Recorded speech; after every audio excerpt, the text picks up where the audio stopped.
کیسے گزارنی ہے. میرے نبی کی زندگی کا دوسرا رخ کہ بطور انسان زندگی کیسے گزارنی ہے، مرد عورت ہے زندگی کیسے گزارنی ہے. پہلا رشتہ جو قائم ہوا دنیا میں وہ ہے خامد اور بیوی، حضرت آدم اور حوا کا نکاح ہوا. اللہ تعالیٰ نے عورت کو کمزور بنایا تو پہلے دن سے اس کو عزت اور احترام دیا تاکہ ساری زندگی اس کمزوری سے ناجائز فائدہ نہ اٹھایا جائے بلکہ اس کو عزت دی جائے. کہ آدم علیہ السلام کے لیے مٹی اکٹھی کی، پانی ڈالا، گوندھا اور ایک اسٹیچو بنایا اور ڈال دیا. جب وہ خشک ہوا اس میں روح ڈالی اور پھر وہ ننگے بدن تھے، پھر ان کو جنت کے کپڑے پہنائے اور جنت میں ڈال دیا. اس کائنات کا حسن بھی عورت سے ہے اور جنت کا حسن بھی عورت سے ہے. حضرت آدم علیہ السلام جنت میں، لیکن بابے جی دا دل ہی نہیں لگتا، کلے کلے ہی ٹورے پھر دے. اب اللہ نے عورت کو بنانے کا ارادہ کیا تو اللہ ایک ڈھیر مٹی کا اکٹھا کر کے عورت کے لیے بھی بنا دیتا اور اس کا اسٹیچو بنا دیتا اور اس کو خشک ہونے دیتا، پھر اس میں روح ڈالتا، پھر اس کو کپڑے پہناتا. آپ حیران ہوں گے سبحان اللہ، اللہ نے ایسا نہیں کیا. آدم علیہ السلام سوئے، آنکھ کھلی تو دیکھا ایک خوبصورت حسین عورت. یہ بات اکثر لوگوں کو معلوم ہوگی کہ یوسف علیہ السلام دنیا کے حسین ترین انسان تھے، اور یہ بات شاید کسی کو معلوم نہیں ہوگی کہ دنیا کی سب سے حسین خوبصورت عورت حضرت حوا ہے. حوا جن پر بڑھاپا آیا ہی نہیں، 1000 سال کے قریب زندگی گزاری، بڑھاپا نہیں آیا. حضرت آدم اور حوا قریب عمر تھی. حضرت آدم کی عمر تو کتابوں میں مل جاتی ہے 1000 برس، لیکن حضرت حوا کی عمر کتنی تھی یہ کہیں پڑھنے کو ملا نہیں. اس لیے میں اندازہ کرتا ہوں کہ قریب ہوگی. بڑھاپا نہیں آیا، بیماری نہیں آئی. اور حضرت حوا کو مینسز بھی نہیں آتے تھے. یہ عجیب بات آپ کو بتاؤں، اللہ نے اتنا جنت کا ان کے اندر نمونہ رکھا. تو جب حضرت آدم کی آنکھ کھولی تو دیکھا ایک حسن کا پیکر، انہوں نے تو جنت ہی بھول گئی. کہنے لگے یا اللہ ہوں دل ٹھریا جا یا اللہ کون ہے؟ کہ تیری بیگم. تو واہ جی واہ، موجہ ہی موجہ. تو اللہ تعالیٰ نے نکاح پڑھایا. سبحان اللہ. اپنے نبی کی شان دوبارہ سنو. تو اللہ نے کہا آدم اپنی بیگم کا مہر ادا کر. تو وہ پوچھنے لگے کیا مہر ہے؟ دیکھو ایک بات سنو، مہر کسی کی بیٹی کی قیمت نہیں ہوتی. $1 ہو یا $1 ٹریلین ہو، بیٹی کی کوئی قیمت نہیں ہوتی. یہ ایک نشان ہے کہ اس بچی پر اب یہ جو خامد ہے وہ موت تک خرچہ اس کے ذمہ ہے، بیوی کے ذمہ خرچہ نہیں ہے. خامد کما کے لائے گا اور اپنی بیگم کو کھلائے گا، اور بیوی گھر کی ذمہ داری نبھائے گی. تو خیر وہ الگ بات چلی جائے گی. اللہ تعالیٰ نے کہا کہ مہر ادا کرو. کہا جی کیا مہر ہے؟ تو میرے اللہ نے کہا تیری نسل میں میرا آخری نبی آئے گا، اس پہ ایک دفعہ درود پڑھ دے، یہ مہر ہے. اچھا، شروع دن سے ہے کہ میں نے قبول کیا. قبول کیا کا مطلب ہے کہ میں اس لڑکی کو قبول کر رہا ہوں، اس کی کمیوں کے ساتھ بھی خوبیوں کے ساتھ بھی. اور جب لڑکی کہتی ہے سائن کرنا قبول کیا ہے، یا زبان سے کہے قبول کیا ہے، تو یہ اس بات کی گارنٹی ہے کہ میں نے اپنے اس لڑکے کو خامد ہونے کے طور پہ قبول کیا، اس کی کمیوں کے ساتھ بھی، اس کی خوبیوں کے ساتھ بھی. اور جو ہی شادی ہو کر ڈولی سسرال کے گھر جاتی ہے تو ٹیسٹ شروع ہو جاتا ہے، کی کر دیے، باندھی کے میں، اٹھیندی کے میں، بول دی کے میں. اور اس میں بہت زیادہ نیگیٹو کردار ہے سسرال کا، کئی لڑکیوں کا، کیونکہ ہم نے اپنے نبی کی زندگی نے قبول کیا. یہ واجب ہے کہنا قبول کیا، کہ جس میں پیغام ہے کہ اب میں اس کی میں کوئی کمی ہے وہ بھی قبول کروں گی، کوئی خوبی ہے تو سر ماتھے پر. اور لڑکا کہتا ہے کہ میں اسے قبول کرتا ہوں، اس کی خوبیوں کے ساتھ بھی، کمیوں کے ساتھ بھی. یہ بات یاد رکھنا، پرفیکشن کبھی تلاش نہ کرنا، پرفیکشن کبھی تلاش نہ کرنا. اللہ نے 100 نمبر نہیں مانگے، 51، ایک نمبر اوپر ہو گیا. گناہ تمہارے 50 ہیں اور نیکی تمہاری 51 ہے، تو اس ایک پر ہم تمہیں جنت میں ڈال دیں. اب کوئی خامد اپنی بیوی میں پرفیکشن دیکھنا چاہے، بیوی اپنے خامد میں پرفیکشن دیکھنا چاہے، ساس سسر اپنی بہو میں، ساس سسر اپنے داماد میں، بھائی اپنے بھائی میں، ماں باپ اپنی اولاد میں، اولاد اپنے ماں باپ میں، جہاں یہ نظر ہوگی تو وہاں لڑائی ہوگی۔ کمیوں کے ساتھ قبول کرو۔ قبول کا لفظ اتنا واجب ہے، تھوڑے ڈر تو پھر بیٹھ گئی نا۔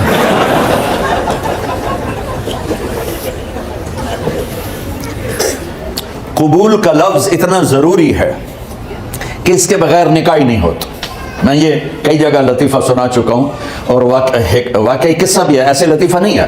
میرے دوست ہیں، ذمہ دار ہیں اچھے، تو ان کے گاؤں کا ایک بچہ چھوٹی عمر میں بسوں پہ جا کے نا وہ جاب پہ لگ گیا، تو اس کا کام ہوتا ہے بس کو صاف کرنا، ڈرائیور کو چائے پلانا، اور جہاں کہیں رش ہو تو اس کو ڈائریکشن دینا، استاد جی کٹ لو، استاد جی آن دیو، استاد جی جان دیو، تو یہ اس کا محاورہ بن جاتا ہے۔ اب اس کا نکاح ہوا تو مولانا صاحب نے کہا بھائی عبد الرحمان، میں فرضی نام لے رہا ہوں، نام مجھے اس کا یاد نہیں، عبد الرحمان زینب بنت اسلم نو تیرے نکاح دیتا 500 مہر تو قبول کیتا؟ تھوڑی دیر سوچ کے کہندا جی آن دیو۔ اس نے ساری زندگی آن دیو ہی سیکھا تھا، تو اس کے بھائی نے اس کو کوئی نہیں ماری، تو کہنے لگا جی جان دیو۔ مولانا صاحب نے کہا آن دیو جان دیو نال کام نہیں بننا، تو آگے میں قبول کیتا۔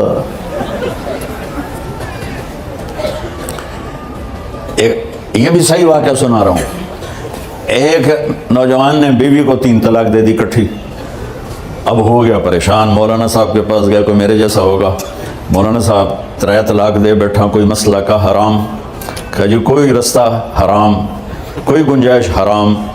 اس نے جیب سے موٹا سا لفافہ نکالا اور مولانا کے جا نماز کے نیچے ڈال دیا، کہ مولانا صاحب کوئی گنجائش، کہ ہوں تو سوچنا ہی پڑے گا۔ کی آکھیا آئی تو اپنی بیگم نو؟ اس آکھیا جی میں آکھیا ہی 3 طلاق، اس آکھیا مبارک ہوئے طلاق نہیں ہوئی۔ میں آکھیا جی او کیوں ہے؟ آکھیا او جڑا یہ طلاق ہے عربی دا لفظ، اس سے چاکھنا پمدا ہے طلاق۔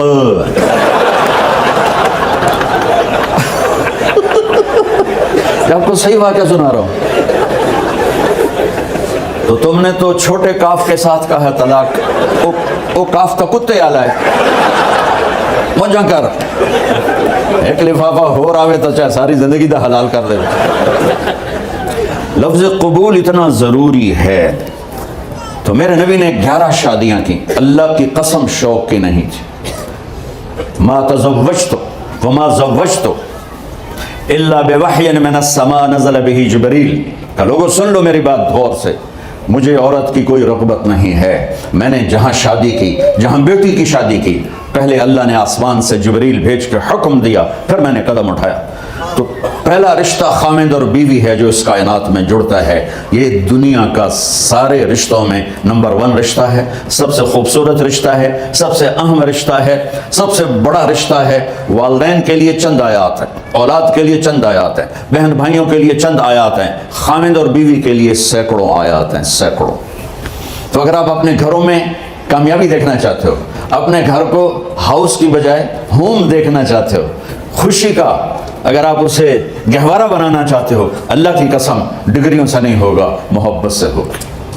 میرے نبی سے پوچھا گیا یا رسول اللہ اسلام کا سب سے مضبوط عمل، نہیں میرے نبی نے سوال کیا، بولو بھائی اسلام کا سب سے مضبوط عمل کیا ہے؟ صحابہ نے کہا نماز، نہیں سبحان، ابھی میں نماز کی کتنی اہمیت بتا چکا ہوں۔ انہوں نے عرض کیا جہاد، آپ نے فرمایا نہیں۔ تو صحابہ نے عرض کیا روزہ، آپ نے فرمایا نہیں۔ اللہ اکبر۔ یا رسول اللہ حج، آپ نے فرمایا نہیں۔ تو سارے صحابہ حیران ہو گئے، یا رسول اللہ نماز، جہاد، روزہ، حج، تو پھر کیا ہے؟ اب سننا سارے بہن بھائی، مستورات، بچے بچیاں، آپ نے فرمایا اسلام کا سب سے مضبوط اور بڑا عمل ہے آپس میں اللہ کے لیے محبت کرنا۔ اگر آپ اپنے گھروں میں حسن دیکھنا چاہتے ہو تو ایک دوسرے سے محبت کرو، اظہار محبت کرو، اور محبت کے پیدا ہونے کے لیے بہت ساری چیزیں ہیں، لپیٹ کے دو میں کر دیتا ہوں، دو میں. بیوی کی خوبی دیکھو، کمی نہ دیکھو. خاوند کی خوبی دیکھو، کمی نہ دیکھو، پہلی بات. دوسری بات، اس زبان سے زہر نہ گلو محبت کے پھول. اس زبان سے کڑوے جملے نہ ہوں، طنز نہ ہو، ٹونٹنگ نہ ہو، بےعزت نہ کرو، انسلٹ نہ کرو، تو آپ کے دل جڑ جائیں گے. یاد رکھو، شکلوں سے زندگی آباد نہیں ہوتی، زندگی اخلاق سے آباد ہوتی. تو اپنے گھر سے ٹونٹنگ نکال دو. نہ کہا کا مطلب ہے بارش کا زمین میں جذب ہو کر یکجان ہو جانا. دو زندگیوں کا محبت میں جذب ہو کر یکجان ہو جانے کو نکاح کہتے ہیں. نہ کہا آنکھوں میں نیند کا اتر کے سلا دینا. نہ کہا خاوند اور بیوی کا ایسی محبت دینا کہ چین کی نیند آ جائے. نہ کہا اعتماد کرنا، بھروسہ کرنا. خاوند بیوی پہ بھروسہ کرے، بیوی خاوند پہ بھروسہ کرے. اے نوے لوگ کے فون چک ہو رہے ہوئے، کال کتنے کی تھی، کال کتنے کی تھی. عزت دو، اعتماد کرو. چوتھا مطلب درخت کا چھاؤں بنا دینا. نہ کہا میاں اور بیوی، خاوند اور بیوی کا محبت کی ایسی چھاؤں بنانا کہ اس کے نیچے اولاد کا پودا خوبصورتی سے پیدا ہو سکے. نہ کہا، صرف لفظ نکاح کے مطلب بتا رہا ہوں. نہ کہا مریض کو، کدھر ڈاکٹر بیٹھے ہیں، میرے سامنے بیٹھے ہیں، مریض کو دوا ایسی دینا کہ وہ شفا یاب ہو جائے. آپس کے ایسے تعلق بنانا کہ زندگی کو شفا مل جائے. میرے بھائی بہنوں، میں آپ کو اپنے نبی کی زندگی بتا رہا ہوں. میرے نبی نے 11 شادیاں کی، اللہ ذوالجلال کی قسم، صرف ہمیں زندگی سکھانے کے لیے کہ گھر کی زندگی کیسے ہوتی ہے اور اولاد کو کیسے پالا جاتا ہے. اب لوگ کیا مجبوریاں ہیں کہ عورت بھی جاب کرتی ہے، مرد بھی جاب کرتا ہے. عورت کی سب سے بڑی جاب اپنی نسل کو پالنا ہوتا ہے. جب یہاں ٹائم نہیں ملتا بچے کو، نہ ماں سے ملتا ہے نہ باپ سے ملتا ہے، تو پھر وہ جنگل کا پودا بن جاتا ہے. یہ تو وینکوور ہے. فیصل آباد کی بات سناتا ہوں.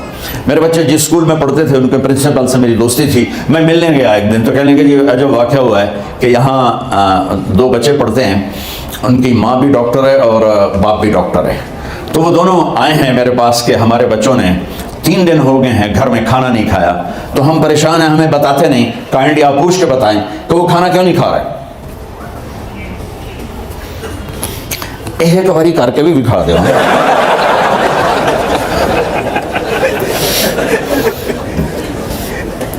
ہمارا دین اتنا خشک نہیں، ہمارے مولوی صاحبان نے زیادہ خشک بنا دیا. تو انہوں نے دونوں بچوں کو بلایا. سننا، سارے فیملیز بیٹھے ہو جہاں میں فیملی کی زندگی کو فوکس کر کے نبی سے جوڑ کے بتا رہا ہوں، طارق جمیل کے تجربے نہیں بتا رہا. دونوں بچوں کو بلایا. بیٹا آپ کھانا کیوں نہیں کھا رہے؟ کہا جی ہم اپنے ممی اور بابا کے سامنے نہیں بتائیں گے. تو انہوں نے دونوں کو باہر بٹھا دیا. پھر پوچھا اب بتاؤ کیا مسئلہ ہے. ان کا سر ہم صبح جب ناشتہ کرتے ہیں تو ہمارے ممی ڈیڈی سو رہے ہوتے ہیں، ہماری ان سے ملاقات نہیں ہوتی. جب ہم اسکول سے واپس آتے ہیں تو ممی ڈیڈی اپنے میڈیکل کالج میں ہوتے ہیں، ہاسپٹل میں ہوتے ہیں، تو ہمیں ان کو دیکھنے کا موقع نہیں ملتا. شام کو جب ہم کھانا کھاتے ہیں تو یہ دونوں اپنے پرائیویٹ کلینک میں ہوتے ہیں، تو ہم ان کو دیکھ نہیں پاتے. پورا ہفتہ گزر جاتا ہے، ہمیں ماں باپ کی شکل نظر نہیں آتی. تو ہم نے سٹرائک کی ہے کہ ایسے ماں باپ کی روٹی کیا کھانی جو اپنی شکل بھی نہ دکھا سکیں. تو اس لیے ہم نے کہا ہم نے بائیکاٹ کیا ہے، گھر میں نہیں کھانا ہے. تو ایسی لائف مت بناؤ. یہاں ایک بہت بڑا چکر شیطان دیتا ہے، بڑی گاڑی لے لو، $100 کی قسط تو ہے، اور بڑا گھر لے لو، $200 یا $100 کی قسط تو ہے.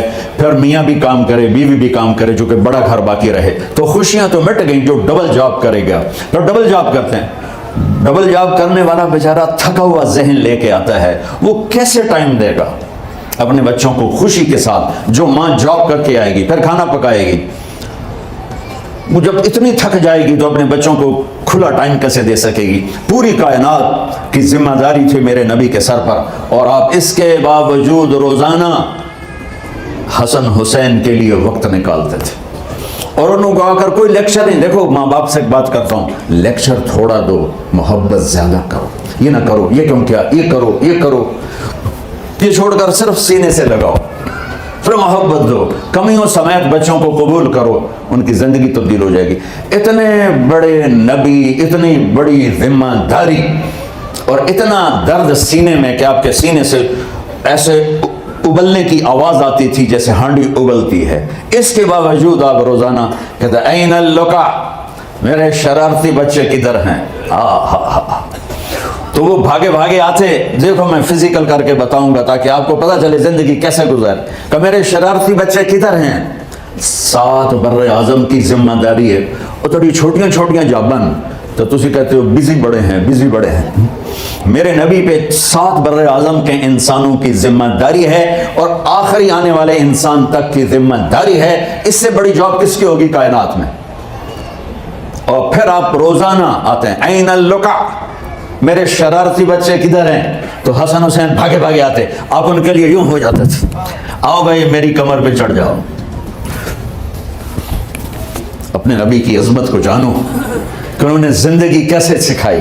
چاند کے 2 ٹکڑے کر دینا کوئی معمولی بات ہے، آسمان چیر کے چلے جانا معمولی بات ہے، ایک زندگی سکھا کے جانا سب سے بڑی بات ہے. کتنی اولادیں برباد ہو گئی ماں باپ کی وجہ سے، کتنے گھر اجڑ گئے ساس سسر کی وجہ سے، کتنے گھر اجڑ گئے لڑکی کے بدتمیز ہونے کی وجہ سے، کتنے گھر اجڑ گئے لڑکے کے شرابی اور باہر کی گندگی کی وجہ سے. زندگی سیکھو. یہ اتنے بڑے نبی ہو کر آپ یوں ہو رہے ہیں جیسے میں نے آپ کو کر کے دکھایا. دونوں کو اوپر بٹھا لیتے اور کمرے میں چکر لگاتے تھے، پھر یوں کر کے پوچھتے تمہارا اونٹ کیسا ہے. سبحان اللہ. پھر دونوں کو اتار دیتے اور اپنی نواسی زینب جن کو حضرت علی کی وراثت ملی، کس کی؟ علم کی، فصاحت اور بلاغت کی، ان کو کمر پہ بٹھا لیتے اور اکیلی زینب کو پورے گھر میں چکر لگواتے تھے. اور بھی دکھ ہیں زمانے میں محبت کے سوا، راحتیں اور بھی ہیں وصل کی راحت کے سوا. کیا صرف کمانا ہی کام ہے؟ ادھار کی زندگی سے بچو، خوش و خرم رہو. اس کو قسط دینی ہے، یہ قسط دینی ہے، یہ قسط دینی ہے، یہ دینی ہے. سر میں درد نہیں ہوگا تو اور کیا ہوگا. تو آپ اتنے بڑے عظیم ہو کر وقت نکال رہے ہیں. اور حضرت ابو ہریرہ فرماتے ہیں میری آنکھوں نے دیکھنا سارے کہ آپ نے کبھی حسن کبھی حسین یہاں جیسے مائیں کرتی ہیں ادھر کھڑا کیا ہوا ہے اور جھولا جھلا رہے ہیں ایسے، اور ان کے دونوں ہاتھ پکڑ کر کہہ رہے ہیں آ جاؤ اوپر، آ جاؤ اوپر، آ جاؤ آگے پہاڑی ہے، اوپر آ جاؤ آگے پہاڑی ہے. تو ایسے ایسے آتے اور اوپر آؤ وہ یہاں آ جاتے، آگے آؤ وہ یہاں آ جاتے، آگے آؤ وہ یہاں آ جاتے. تو پھر آپ یوں ہو جاتے آگے آؤ، تو چڑھتے چڑھتے یہاں آ جاتے، وہ یہاں آ جاتے.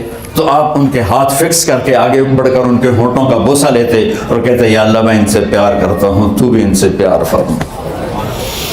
بھائیو اللہ کی قسم پیسے سونے چاندی سے زندگی میں خوبصورتی نہیں آتی، نبی کی غلامی سے زندگی میں خوبصورتی آتی ہے. اتنے بڑے نبی ہیں اور حضرت عائشہ سے کہہ رہے ہیں دوڑ لگائیں. یہاں کسی مولانا سے پوچھو اپنی بیوی سے کبھی کہا کہ دوڑ لگائیں، الٹو سوٹا لے آتے کھلو جاوے گا. عائشہ دوڑ لگائیں. اور واپسی کہاں سے ہو رہی ہے؟ دوڑ کہاں لگا رہی؟ جہاد کے سفر سے واپسی ہو رہی. اور آپ نے اپنے صحابہ سے کہا سب آگے چلے آؤ. جب سارے آگے چلے گئے تو کوئی نظر نہیں آ رہا تو ہم نے کہا عائشہ آؤ دوڑ لگائیں. تو حضرت عائشہ کہتی ہم نے دوڑ لگائی تو میں آگے نکل گئی لیکن ابھی پیچھے رہ گئے. کچھ سال گزرے تو پھر ہم سفر سے واپس آ رہے تھے تو آپ نے صحابہ سے فرمایا سب آگے چلے جاؤ. چلے گئے. آپ نے کہا عائشہ دوڑ لگائیں؟ کہ لگائیں. تو ان دنوں میں ذرا موٹی ہو گئی تھی تو پھر اللہ کے نبی آگے نکل گئے، میں پیچھے رہ گئی. تو آپ نے کہا عائشہ ہاذہ بتلک، آج تو اور میں برابر